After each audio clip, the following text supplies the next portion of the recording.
بیان سینٹر کے اندر جو جگہ ہے وہ وہی جگہ ہے جہاں پر آج کل خانہ کعبہ ہے. یہیں سے پانی کا بلبلہ نکلا. جب پانی کا بلبلہ نکلا تو یہاں سے زمین خشک ہونا شروع ہو گئی. پانی کا وہاں سے سکڑنا شروع ہو گیا. پانی وہاں سے دور تر ہوتا چلا گیا اور زمین وہاں سے بڑھنا شروع ہو گئی. اسی جگہ اللہ تعالیٰ نے اپنا گھر خانہ کعبہ تعمیر کروایا سب سے پہلے فرشتوں کے ہاتھوں سے. حدیث پاک میں آتا ہے نبی کریم صلی اللہ تعالیٰ علیہ وسلم کا ارشاد ہے کہ سب سے پہلے زمین پر اللہ تعالیٰ نے مسجد حرام یعنی خانہ کعبہ کو بنایا. تو صحابہ نے پوچھا پھر اس کے بعد نبی علیہ السلام نے ارشاد فرمایا خانہ کعبہ کے بعد اللہ تعالیٰ نے روئے زمین پر سب سے پہلے مسجد اقصی کو بنایا. بیت المقدس مسجد اقصی. لوگوں نے پوچھا کہ ان دونوں کے درمیان کتنا فاصلہ ہے, کتنا فرق ہے, کتنے عرصے کے بعد اللہ پاک نے مسجد اقصی کو تعمیر کروایا. نبی علیہ السلام نے ارشاد فرمایا کہ دونوں کے درمیان 40 سال کا فرق ہے. کتنے جی؟ تو گویا سب سے پہلے خانہ کعبہ کو تعمیر کیا گیا اور اس کے بعد 40 سال کے بعد کس کو؟ مسجد اقصی بیت المقدس کو. قرآن کریم میں جہاں بھی بیت المقدس مسجد اقصی کا تذکرہ ہوا ہے وہیں پر اللہ پاک نے اس کے ساتھ یہ بھی تذکرہ کیا کہ یہ مقدس جگہ ہے, یہ بابرکت جگہ ہے. سبحان الذی اسری بعبدہ لیلا من المسجد الحرام الی المسجد الاقصی الذی بارکنا حولہ. مسجد اقصی کے چاروں طرف ہم نے برکتیں ہی برکتیں رکھی ہیں. اور چھٹے پارے میں سورہ مائدہ میں اللہ پاک شاہ فرماتے ہیں یا قوم ادخلوا الارض المقدسۃ التي كتب اللہ لکم. اے میرے قوم اس سرزمین میں داخل ہو جاؤ جو سرزمین مقدس ہے. اسی مقدس سرزمین کو مسجد اقصی کہتے ہیں, اسی کو بیت المقدس کہتے ہیں, اسی کو ملک شام کہتے ہیں, اسی کو فلسطین کہتے ہیں. یہ بابرکت جگہ ہے. ابراہیم علیہ السلام یہاں پر آئے, اسحاق علیہ السلام یہاں پر آئے, لوط علیہ السلام یہاں پر آئے, دیگر کئی انبیاء مسجد اقصی بیت المقدس میں تشریف لائے. اور جب ان یہودیوں کو یہ کہا گیا کہ بھئی بیت المقدس پر دوسری قوم نے قبضہ کر لیا ہے, تم جاؤ بیت المقدس جو داؤد سلیمان علیہ السلام نے بنایا تھا جا کے اس پر قبضہ کرو, تم جاؤ تعمیر کرو اس کی. تو وہاں قوم عمالقہ قوم جبارین تھی. وہ لوگ اتنے لمبے قد کے تھے کہ جب یہ یہود وہاں پر گئے ان کے بندوں نے ان کو پکڑا اور پکڑ کر فوڑ کر کے اپنے جیب میں ڈال دیا. یہ بڑے ڈر گئے. قرآن کریم کہتا ہے کہ اس دنیا کے اندر سب سے زیادہ کمزور دل والے لوگ, سب سے زیادہ بزدل وہ یہود ہیں. سب سے زیادہ ڈرپوک کون ہیں؟ یہودی لوگ ہیں. یہ ڈر گئے. موسیٰ علیہ السلام فرمایا جاؤ آگے بڑھو. جب تم جاؤ گے ہمت کرو گے, ان کے قد بڑھیں, ان کے جسم وجود ان کا بڑا ہے لیکن جسم کے اندر جو دل ہے وہ چھوٹا ہے. یہودی نے کہا یا موسیٰ ہم نہیں جا سکتے. اذهب انت وربك فقاتلا. اے موسیٰ تو جا, تیرا رب جائے, تم اور تمہارا رب جا کر قتال کریں, جہاد کریں, لڑائی کریں, جنگ کریں ان سے.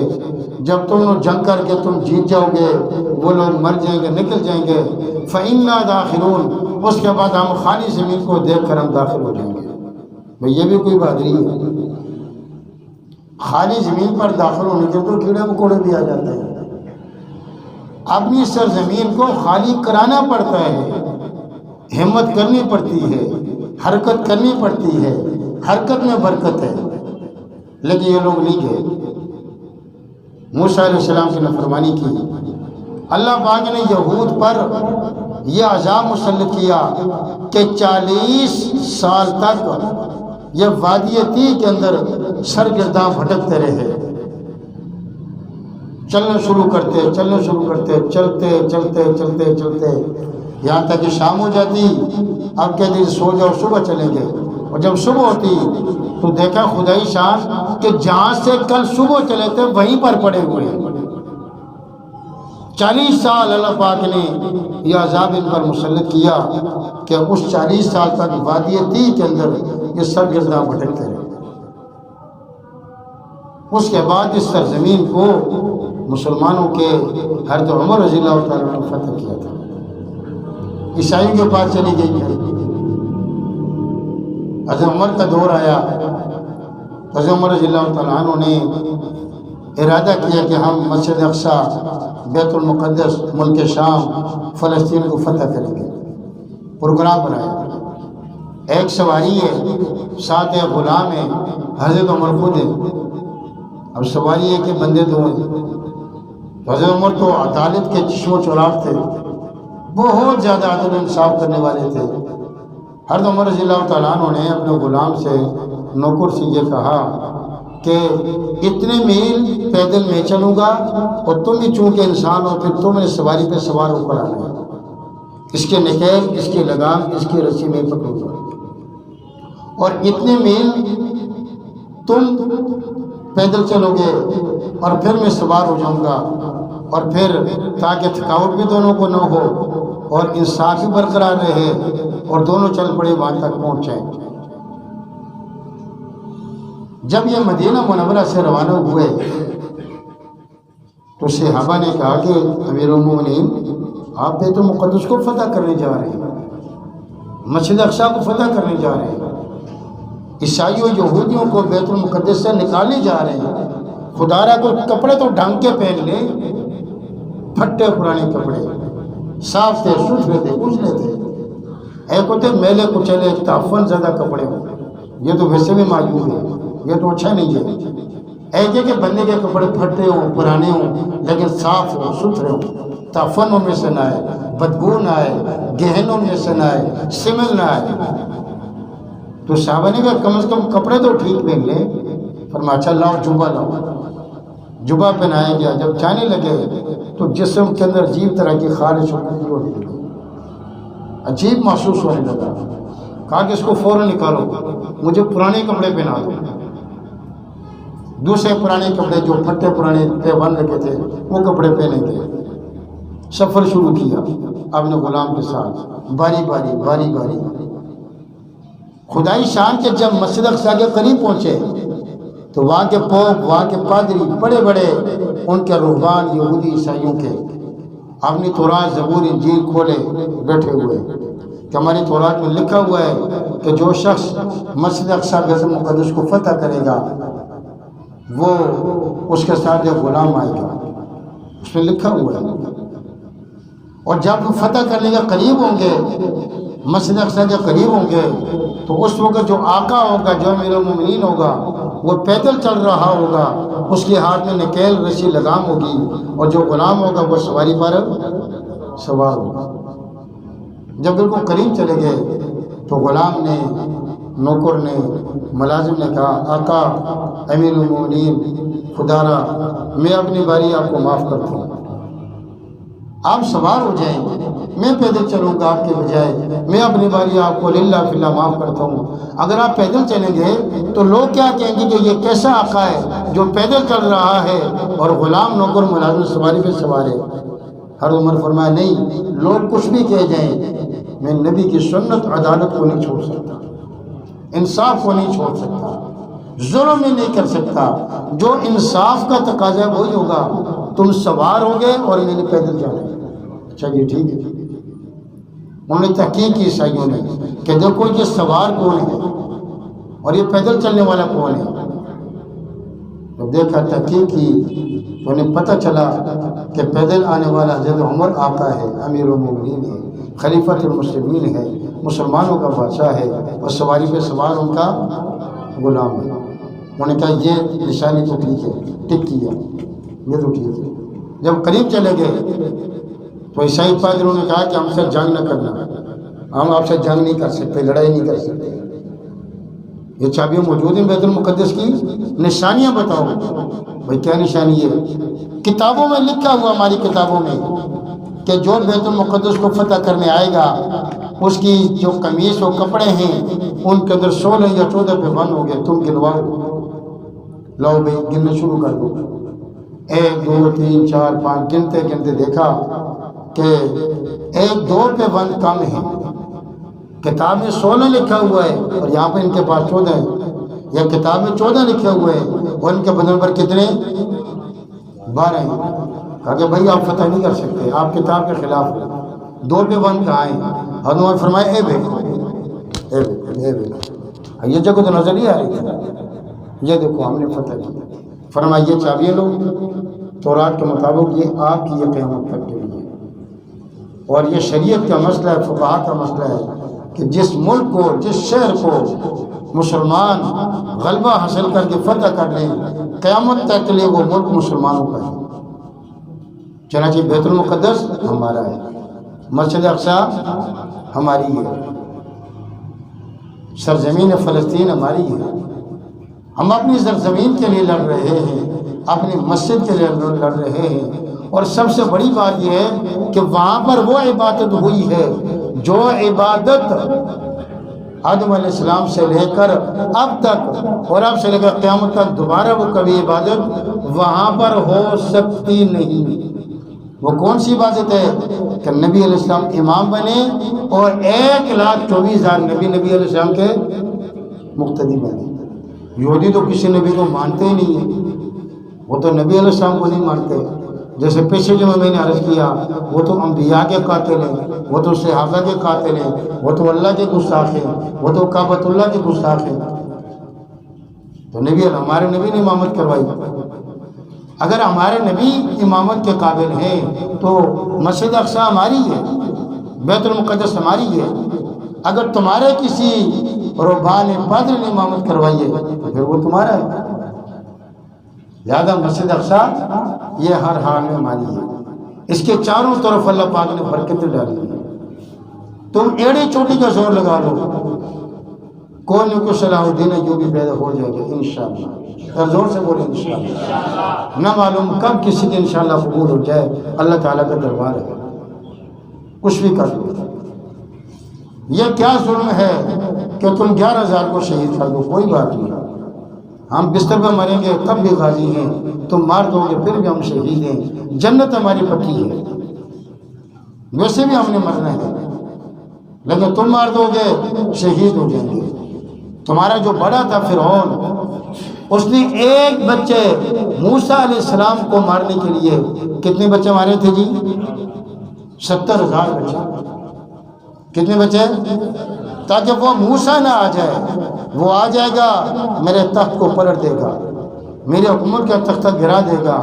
اللہ کو منظور تھا موسیٰ آئے گا، فرعون کو منظور تھا موسیٰ نہیں آئے گا، اللہ کو منظور تھا آئے گا، تیرے گھر میں پلے گا، تیرے خرچے میں پلے گا، اس کی ماں کو تو تنخواہ دے گا، تو وظیفہ متعین کرے گا، پھر موسیٰ کا جوتا ہوگا، فرعون تیرا سر ہوگا۔ بتائیے کون جیتا؟ اللہ جیتا کہ فرعون جیتا؟ آج کے دور کے فرعونوں یاد رکھو، وہ وقت آنے والا ہے، وہ موسیٰ آنے والا ہے، صلاح الدین ایوب آنے والا ہے، عمر فاروق رضی اللہ تعالیٰ عنہ کے روحانی فرزند آنے والے ہیں، وہ جانشین آنے والے ہیں۔ جو تم نے ظلم و ستم کیا ہے یہ معاف نہیں ہے، ان کا بدلہ وہ چکائیں گے انشاءاللہ، ان کا انتقام لیں گے۔ سو فرق یہ ہے کہ ہماری طرف سے کمی ہے۔ پہلے کمی کیا ہے ذرا غور سے سنیے گا، میں ٹائم پاس کرنے کے لیے آیا تھا، اللہ جانتا ہے میں میرے رسول پر بیٹھا ہوں، تیاری کرنے کے لیے کتنے وقت درکار ہوتا ہے اس کا۔ ہلاکو خان نے، چنگیز خان نے چاروں طرف تاتاریوں کی فوجیں ہیں، جلادوں کو تیار کیا ہوا ہے سر قلم کرنے کے لیے، بڑی بڑی 3 صفیں 3 قطاریں لگائی مسلمانوں کی، ہاتھ مسلمانوں کے باندھے ہوئے ہیں، اور کہا کہ جب میں آرڈر کروں سر قلم کرو تو ایک ایک مسلمان کا سر تم نے قلم کرنا ہے، ان کے سر کو ان کے تن سے جدا کرنا ہے۔ بڑے عمدہ گھوڑے پر سواری پر بیٹھا ہوا چنگیز خان دیکھ رہا ہے کہ کتنے مسلمانوں کے سر قلم ہوتے ہیں۔ چنانچہ جب آرڈر جاری ہوا کہ قلم کرو سر، پہلی صف سے بابا جی نکلے، دوسری صف میں آ گئے، چنگیز خان دیکھ رہا ہے، دوسری صف کے سر قلم ہو گئے، بابا جی نکلے، تیسری صف میں آ گئے، چنگیز خان دیکھ رہا ہے۔ چنگیز خان نے کہا بابا مسلمان کب تک بھاگے گا، میری تلوار سے کون بچائے گا تجھے؟ جلاد کی تلوار سے تو بچ گیا تو چنگیز کی تلوار سے کون بچائے گا؟ تو بابا بولا نہیں، میری طرف دیکھنا۔ بابا نے آسمان کی طرف منہ کیا اور کہا کہ اللہ بچائے گا۔ کون بچائے گا؟ چنگیز خان نے کہا میں دیکھوں تیرا اللہ کہاں ہے، ہٹ جاؤ راستے سے۔ جلاد کو ہٹا دیا اور گھوڑے پہ ایڑ لگائی، اس نے آگے بڑھا بابا جی کے سر قلم کرنے کے لیے۔ گھوڑا اتنا موٹا تازہ تگڑا تھا، اتنا عمدہ آلہ تھا کہ خدا نے کہا کہ گھوڑے کو بھاگ جا۔ جب گھوڑا بھاگا، سارے فوجیوں کے گھوڑے بھاگتے رہے، چنگیز خان کے گھوڑے کو پکڑ نہیں سکا۔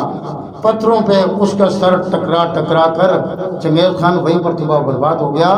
بابا بچ گیا، بوڑھا بچ گیا، کمزور بچ گیا، ضعیف بچ گیا، بیمار بچ گیا۔ چنگیز خان تہس نہس ہو چکا۔ صرف انتظار اس کی ہے کہ آج ہمارے بوڑھے، آج ہمارے کمزور، آج ہمارے بچے آسمان کی طرف دیکھ نہیں رہے۔ دعاؤں میں کمی ہے۔